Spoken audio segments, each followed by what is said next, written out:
માંગરોળ પંથકમાં ખાતરની અછતથી અને ખાતર ન મળતું હોવાથી ખેડૂતો પરેશાન થયા છે। એક તરફ ખેડૂતોને માવઠાના મારથી ઘઉં વાવેતર મોડું થયું ત્યારે વધુ એકવાર ઘઉંના વાવેતર સમયમાં ખાતરની અછતથી ખેડૂતો ભારે પરેશાન થઈ રહ્યા છે।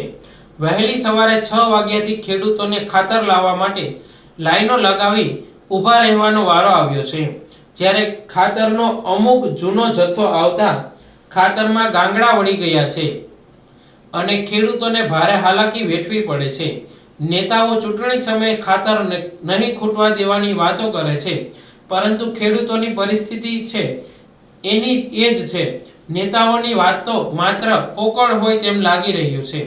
માંગરોળ પંથકમાં છેલ્લા ઘણા સમયથી ખાતરની અછત સર્જાતા ખેડૂતો પરેશાન થયા છે, જેથી ખેડૂતોને તાત્કાલિક ખાતર મળે તેવી ખેડૂતો માંગ કરી રહ્યા છે।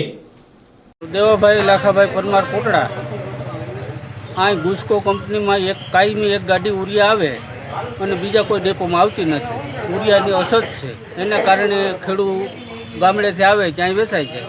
આવી મોટી તકલીફ છે અમને। બીજા ડીપો ખાતરમાં આવે તો અમને મળી શકે। કેટલા દી થયા તમે આવો ખાતર? 3 દિવસથી આવીએ। આ ખાતર છે એમાં શું વાંધો? એ તો ગાંગડા વાળું છે, હાલે એમ નથી।